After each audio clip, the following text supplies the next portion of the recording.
আসসালামু আলাইকুম সুপ্রিয় দর্শক শ্রোতা। এই হচ্ছে এই বছরের আমাদের গাছের আম। আজকে সকালে আমগুলা সব গাছ থেকে পাড়ানো হয়েছে। অনেক স্বাদের আম, মাশাআল্লাহ। এক একটা আম একদম হলুদ সৃষ্টি। এগুলো হচ্ছে আমাদের গাছের আম।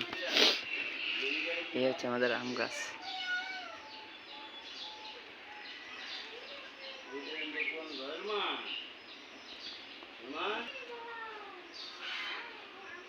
জাম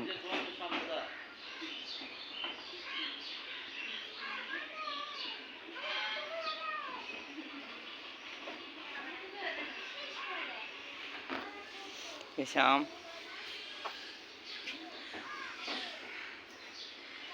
আরো অন্য গাছ লাগানো আছে, কাঁঠাল গাছ। এই কাঁঠাল গাছে কাঁঠাল হয়েছে।